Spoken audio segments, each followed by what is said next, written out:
Hi guys! For those of you who don't know, my name is Helen. I also go by Lenny and welcome back to my channel.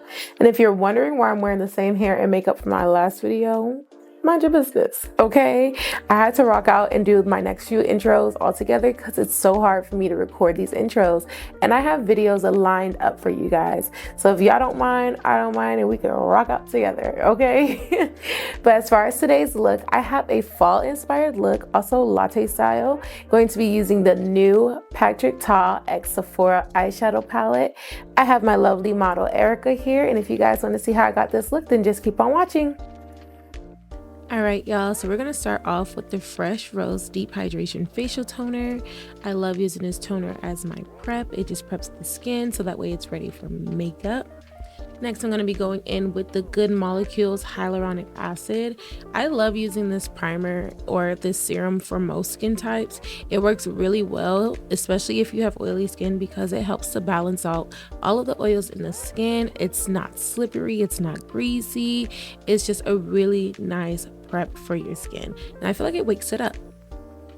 Next, I'm going to be using the Good Molecules Daily Moisturizer. I like to use this on top of the serum to kind of lock it in. It helps to moisturize your skin, and then it's really lightweight, so it doesn't create that greasy finish. It's not something that feels kind of heavy on the skin, and it also is kind of almost mattifying in a way. I don't want to say that because I feel like you guys might take me too literally, but it dries down really well. My primer today, I'm going to be using the Danessa Merrick's oil. This facial oil is a really lightweight as well. I felt like it had a really nice glow to the skin, and since we're doing a fall inspired look, I really wanted her skin to be hydrated because during the fall most of our skin gets really dry, so this is a really good hydrating prep. Now for today's foundation, I'm going to be using the NARS Soft Matte Foundation in Barcelona. And although this is a soft matte foundation, I'm using the smallest amount. I really like this foundation because it's not overly dry and it has a really nice coverage to it, even though I'm using a small amount.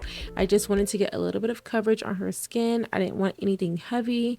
I just wanted to kind of cover up any dark marks she may have, so that way we have a flawless base. Now to warm up her skin, I'm going to be using the Juvia's Place bronzers in caramel, and then I'm going to also use the Too Faced concealers. I'll be using two shades, one in natural beige and the other is going to be in warm beige. And guys, I lost a lot of my footage, okay? I don't know what happened, but I didn't have any footage of me applying her concealer, but I did use that same bronzer along her eyes and down her nose.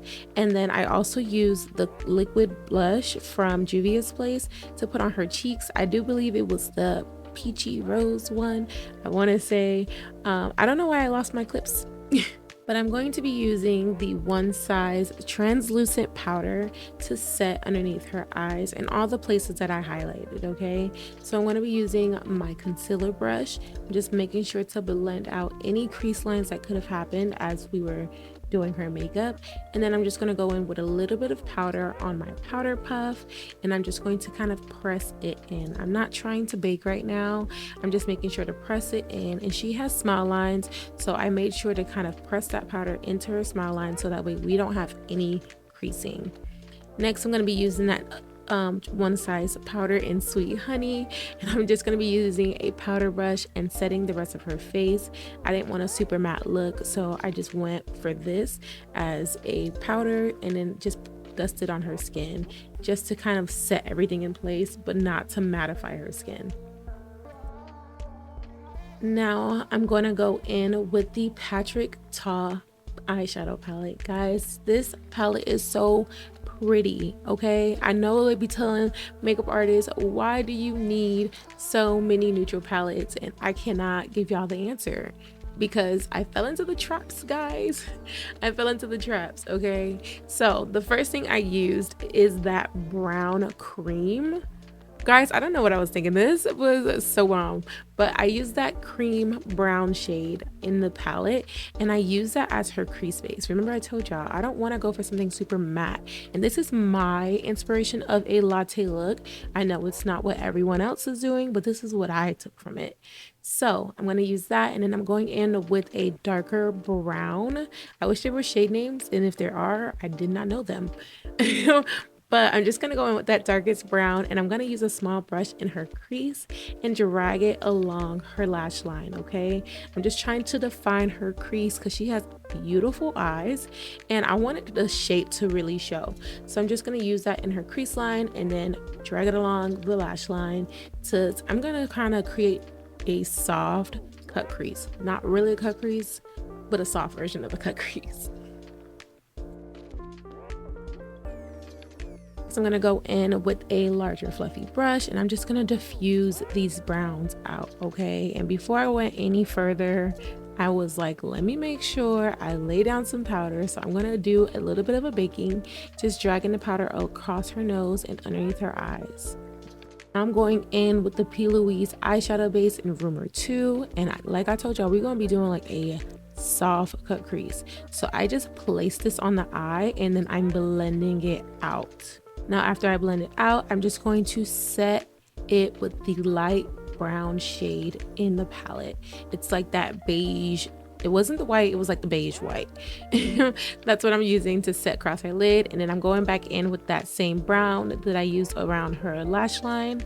And I'm just bringing that color back in because I didn't want it to be washed out. I was just kind of playing, okay guys? But I really like the way this look came out. Next, I'm going to be going in with that gel black that's in that palette, and I'm going to be using this as her liner for her eye, okay? And I kind of wanted to make sure I emphasized the inner corner, so I had her open her eyes and then look to her right and left as I did it. Then I'm going in with that brown gel again, and I'm going to be using that in her waterline.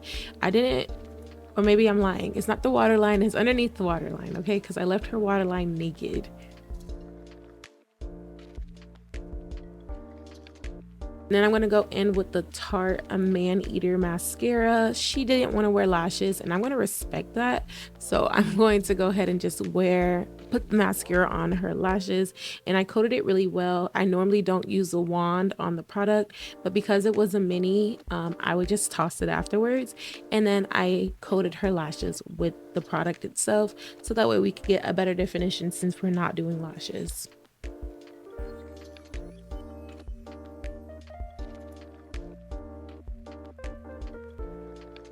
All right guys, so Erika has these lovely brows, right?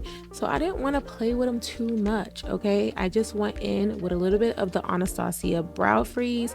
I brushed it up, and then I went in with the Morphe brow pencil. I do believe I'm using the shade Java. I'm lying. I use the shade Cool Brown, and I'm just brushing this through her brows, okay? I don't want too much pencil. I want this to look as natural as possible. I feel like it was beautiful. She has beautiful brows, so I didn't want to play with it too much. Next, I'm going to go in and apply her blush. I'm using a KKA blush palette. Y'all know I love this palette. It's so beautiful. I just used that like peachy shade in there because I wanted to keep it really neutral in the colors. I didn't want anything pink this time. So I'm just popping it on her cheek, and then I'm dusting away her translucent powder with her concealer brush, just pressing it in. Now to set her skin, I'm going to be using 2 setting sprays because like I told y'all, I wanted that dewy finish. So I'm going to use the Milk Hydro Spray, and I'm going to literally soak her in this this spray, guys. And then I'm going to go in with the Charlotte Tilbury spray. I waited in between. I know the clips doesn't show it, but I waited in between. I let the Milk one dry down, and then I went in with the Charlotte Tilbury one. Now for her lip, I'm going to be using the Morphe lip liner in Trendsetter. And this lip liner is a dark lip liner, okay, y'all? And I know this, but I was going for a dark lip. I wanted her lip to look very fall. So I wanted it to be a lot more brown. I didn't use any gloss today because I know y'all be like, you be putting on gloss for everybody. So today I didn't go in with so much gloss. I'm just going to be using that. And then I use the cream lip also from Morphe. This is in the shade Cot, and I just popped that in the middle of her lip. It's just going to give me a beautiful latte colored lip. Y'all, I was really feeling this look. And then with her head wrap, she just looks ethereal. She looks soft. She looks like Mother Nature. Okay, so this is the final look, my inspiration of the latte look. I hope you guys enjoy this look. If you love it and want to see more, please like, comment, and subscribe. And thank you guys for watching. Love ya. Bye.